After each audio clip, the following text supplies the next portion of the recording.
एक थी द्रौपदी, राजा द्रुपद की लाडली, जिसने अपनी बिटिया को अपने फैसले लेने, यहाँ तक कि अपना वर खुद चुनने की स्वतंत्रता दी। उसे यह आत्मनिर्भरता दी और द्रौपदी ने चुना कढ़ाई के तेल में देखकर मछली की आंख में निशाना लगाने वाले धनुर्धर अर्जुन को। लेकिन अपने सपनों के राजकुमार का हाथ पकड़कर जैसे ही वह पिया के घर पहुंची, अपनी सास के एक गलत वचन के चलते बिना उसकी मर्जी के 5 भाइयों में बांटकर पांचाली बना दी गई। एक थी अहिल्या, ऋषि गौतम की पत्नी। इतनी खूबसूरत कि तमाम देवताओं समेत देवराज इंद्र का मन तक उसे पाने को डोल उठा। इंद्र ने छल से ऋषि गौतम का रूप धरा और अहिल्या के समीप पहुंच गए। इधर गौतम ऋषि ने यह देखा तो अहिल्या को पाषाण हो जाने का शाप दे दिया, यानी एक पुरुष ने उसे छला तो दूसरे ने बिना किसी गलती के सजा दे दी।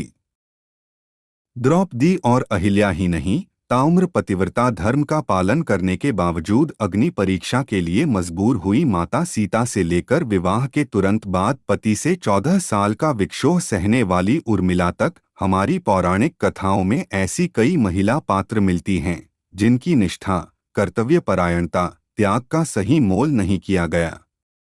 देख जाए तो उनके साथ अन्याय ही हुआ।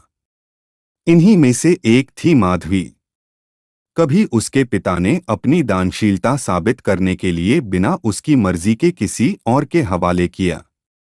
कभी उसके पति ने अपना वचन पूरा करने के लिए दूसरे राजाओं के। माधवी महाभारत काल की एक ऐसी भुला दी गई नायिका है जिसके लिए उसका ताम्र कुंवारी बने रहने का वरदान ही सबसे बड़ा शाप बन गया। महाभारत में वर्णित कथा के अनुसार माधवी नहुष कुल के चंद्रवंशी राजा ययाति की पुत्री थी। ययाति ने उसे मुनि गालव को सिर्फ इसलिए सौंप दिया ताकि वह माधवी को बाकी राजाओं को देकर उसके बदले में 800 श्वेत अश्व यानी सफेद घोड़े पा सकें। सुनने में भले अजीब लगे, पर कहानी यूं है कि गालव ऋषि विश्वामित्र के बड़े प्रिय शिष्य थे।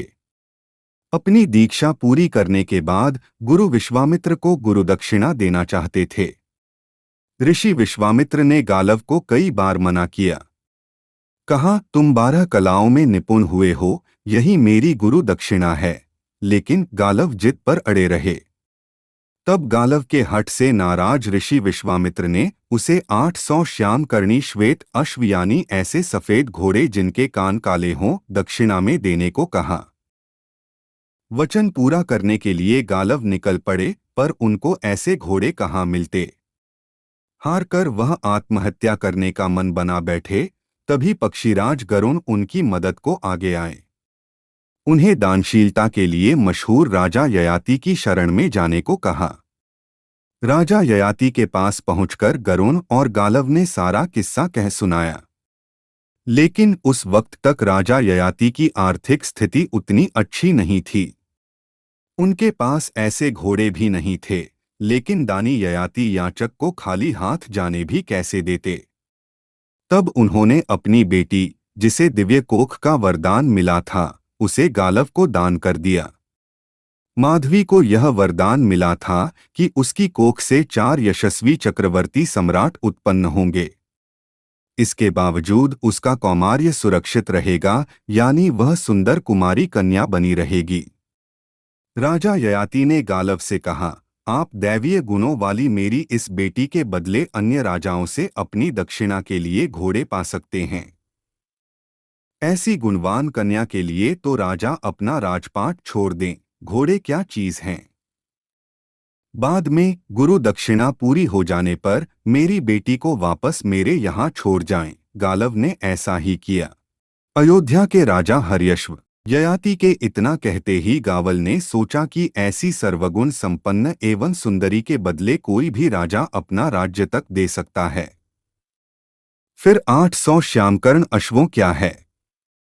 माधवी को संग लेकर गरुड़ और गालव सर्वप्रथम अयोध्या के राजा हर्यश्व के पास पहुंचे और उन्हें अपनी सारी बात बताई।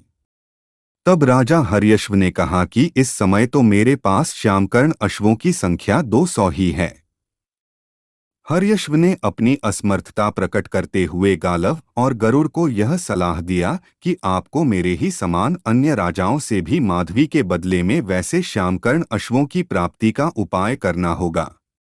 मैं अपने 200 अश्वों को देकर माधवी से केवल एक पुत्रोत्पत्ति की प्रार्थना करूंगा। दूसरा कोई चारा न होने के कारण गालव और गरुड़ ने अयोध्यापति हर्यश्व की बात मान ली। माधवी को अयोध्या में छोड़ दिया। यथा समय राजा हर्यश्व के संयोग से माधवी ने वसुमना नामक पुत्र को जन्म दिया, जो बाद में चलकर अयोध्या के राजवंश में परम प्रसिद्ध हुआ। काशीराज और भोजराज। उसके बाद गालव और गरुड़ काशीराज दिवोदास के दरबार में पहुंचे।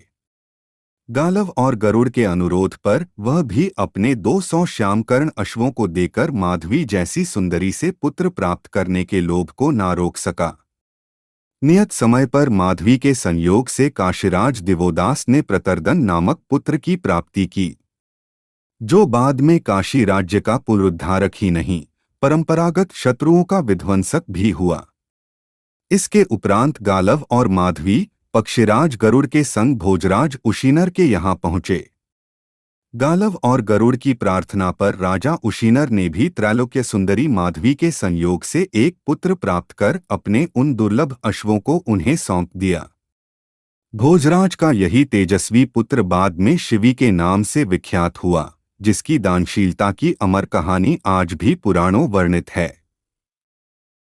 गालव और विश्वामित्र। तीसरे पुत्र की उत्पत्ति के बाद भी माधवी का रूप यौवन पूर्ववत बना रहा। गालव को अपनी गुरुदक्षिणा के लिए अब 200 अश्व ही शेष थे। गालव द्वारा विश्वामित्र से प्राप्त की गई अवधि समाप्त होने वाला था। गालव और गरुड़ को यह ज्ञात हो चुका था कि धरती पर इन 600 श्यामकर्ण अश्वों के सिवा कोई भी ऐसा अश्व नहीं है।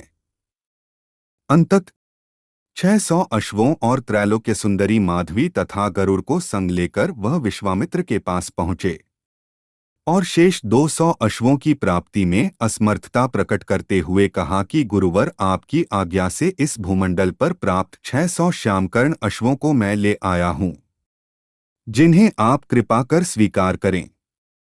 अब इस धरती पर ऐसा एक भी अश्व नहीं बचा है। अत मेरी प्रार्थना है कि शेष 200 अश्वों के शुल्क के रूप में आप दिव्यांगना माधवी को अंगीकार करें। गालव की प्रार्थना का समर्थन गरुड़ ने भी किया।